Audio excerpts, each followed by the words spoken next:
thought I should say a few words about Bob the broadcaster in a little bit more global way. Bob was the most influential broadcaster that I've ever known.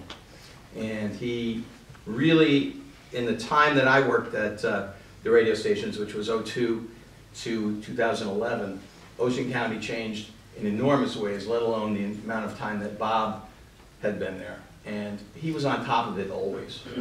And that is what a broadcaster is supposed to be. He's supposed to serve his or her local community in basically every way possible as a public trust. Everybody forgets that about radio stations. They are pretty good money-making enterprises, as Bob knew well.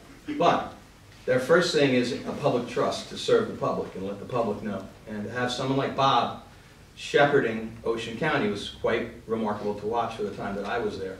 And in my mind, he's the most influential broadcaster I've ever known.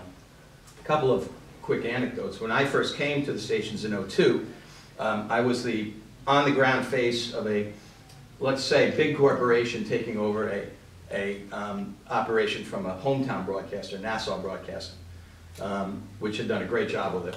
And you know, I had, as a shore general manager, I had an interesting challenge in that I had 3 locations. I had WJLK up in Monmouth County, and then I had WOBM and then WBBO in Ocean. And so my first day there was a whirlwind. I had started at WBBO, done introductions, and then for whatever reason, my 2 predecessors ahead of me, who we all, those of us from the Millennium days remember fondly, we then went up to Monmouth and then finally came down to WOBM. And Bob had to, of course, work that morning and had to come back that afternoon, and I don't think he was very happy about sequencing.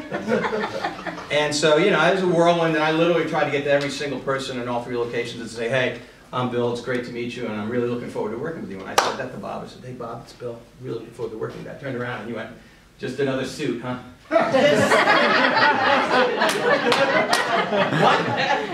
So I stepped back. We had a little bit more frank conversation, and I basically, after he told me who he was, and I didn't know too much about him or the station yet, but I said, yeah, I probably should have been a little bit more deferential, Bob. So he goes, that's not what I'm talking about. He said to me, you know, I just want to know that I can always get to you and talk to you. And in the spirit of Bob, I said, of course, it doesn't always mean I'm going to listen. So we got along fabulously. And after about a year or so, we had a discussion about going on topic A, because there had been some changes at the radio station.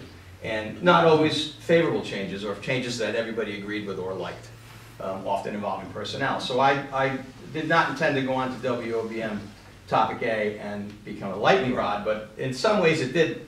And there was one particular situation that came on where a woman called and just blistered me. I mean, she went on for 2-3 minutes, you know, this, and this.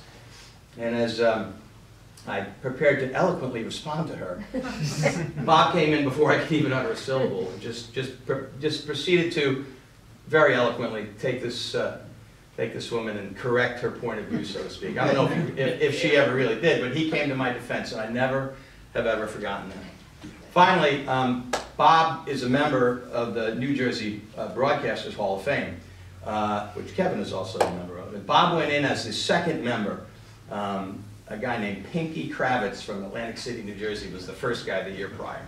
But Bob went in as the second member, and I was very proud that we got that accomplished. And shortly after that great ceremony in Atlantic City, Kevin and Bob and I were out for dinner, and I said, so, how does it feel to go into the New Jersey Broadcasters Hall of Fame as a second member? And he looked at me without hesitation and said, I wish I'd been first.